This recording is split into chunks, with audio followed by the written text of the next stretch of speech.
맑은 영혼의 산책 채널에서 띄워드리는 숨결이 되는 양식 함께하는 시간입니다. 오늘은 2020년 1월 10일 주일 주님 세례 주길입니다. 오늘은 죄 없는 주님께서 세례 곧 씻기움에 참여하는 것은 거룩한 주님께서 유한한 인간의 삶으로 들어오신 것, 원죄와 본죄로 얼룩진 세상 한가운데로 순결한 모습으로 오신 성탄의 의미를 더욱 깊게 다져주는 날이라 하겠습니다. 오늘로써 맺는 성탄 시기의 끝무렵에 지극한 자비와 겸손 그리고 사랑으로 우리 가운데 찾아오시는 하느님의 은총을 가슴 깊이 새기면서 이 세상을 향해 하강하신 주님의 의미가 내가 서 있는 이 땅에 상실된 상처를 회복하고 영혼의 설 자리를 찾아주시며 하나님 창조 때의 아름다운 모습, 충만한 사랑으로 변화되기를 바라시는 뜻에 있음을 깊이 새기며 묵상할 수 있는 복된 시간이 되셨으면 좋겠습니다. 주님께서 응답하시어 걸으신 길, 그 길은 십자가와 죽음의 여정마저 순명하실 온전한 하느님의 아들로서 주님의 종으로 이루실 구원의 그 목적이 있다 하겠습니다. 오늘 이사야서 42장 1절에 그는 내가 붙들어주는 이, 내가 선택한 이, 내 마음에 드는 이다. 내가 그에게 나의 영을 주었으니 그는 민족들에게 공정을 펴리라 하셨습니다. 주님의 마음에 드는 이, 그리고 당신 사랑하는 이 땅 위의 사람들에게 공정을 펴시는 것. 그것이 곧 주님의 신원을 드러내는 말씀이요. 주님께서 오신 지향을 밝혀주시는 말씀이라 하겠습니다. 글로써 알려진 우리 허지웅이라는 작가가 있죠. 투병 생활 중에 자신의 감정을 솔직하게 술회한 살고 싶다는 농담이라는 에세이집에 이런 대목을 보았습니다. 우리에게 필요한 건 결론이 아니라 결심이다. 결론에 사로잡혀 있으면 정말 중요한 것들이 사소해진다. 거창한 결론이 삶을 망친다면 사소한 결심들은 동기가 된다. 그리고 그러한 사소한 결심들을 잘 지켜내어 성과가 쌓이면 삶을 꾸려가는 중요한 아이디어가 될 수도 있다. 참으로 여러 번 곱씹어 보게 하는 말들이었습니다. 무엇이 이루어졌는가? 이렇게 이루어질 거다라는 결론에 천착하게 되면 그것을 이루는 분주함만이 우리의 마음을 사로잡게 되고 결국 내가 사랑해야 할 대상에 대한 섬세한 사랑과 따뜻함을 잃어버리게 된다는 뜻이 아니었을까. 주님께서는 이 땅 위의 미소한 한 존재에게도 성실하신 삶을 보여주셨죠. 아버지의 뜻에 영혼을 열어두는 끊임없는 경청과 지혜로서 그리고 사람에 대한 그칠 수 없는 연민으로 말이죠. 이렇게 걸어가시는 주님을 붙들어 주시고 선택하시고 마음에 드는 이로써 불러주신 하느님의 뜻에 맞닿게 그리고 그 뜻을 세상 가운데 이루도록 주님께서는 늘 동행하시는 여정에 일치를 이루심을 우리에게 깨우쳐 주십니다. 이사야서 42장 6절 주님이 내가 의로움으로 너를 부르고 내 손을 붙잡아 주었다 하셨으니까요. 주님께서 빚으신 뜻대로 그리고 세상을 향해 나아갈 수 있도록 동행하시는 그 발걸음, 그 안에서 주님의 소명은 모든 이에게 모든 것을 주시는 것, 그리고 그러한 주님의 발걸음을 받아들일 수 있도록 안아주시고 치유하여 주시는 것이 이 땅에서 우리 가운데 드러내 보여주시는 이유라는 것을 알게 해주십니다. 주님의 소명을 이렇게 받아들임과 치유애로에 초대해 있다면 우리가 주님 안에 얻을 수 있는 치유의 첫 걸음이 바로 받아들임이라는 것으로 정리를 해보면 어떨까 하네요. 받아들임이란 소중한 존재로서 내가 그렇게 안겨질 수 있구나라는 것에 대한 가치를 인식하는 것. 그래서 희망을 두는 것이죠. 이런 희망이 우선할 때 오늘 주님의 이 자비로운 말씀이 나를 향한 것이구나 깨닫게 됩니다.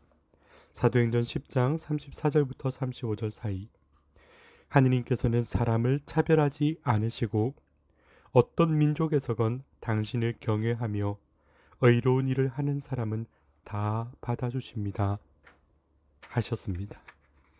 나의 있는 모습 그대로를 치열하고 어려운 삶의 자리를 버텨내고 그럼에도 더 좋은 뜻을 이루려 다름질하는 나의 아픈 가슴을 있는 그대로 안아주실 주님의 자비로움, 차별 없이 당신의 뜻을 좇고자 하는 나의 마음에 다가오시는 주님의 나사로움을 이렇게 느끼게 되는 거죠.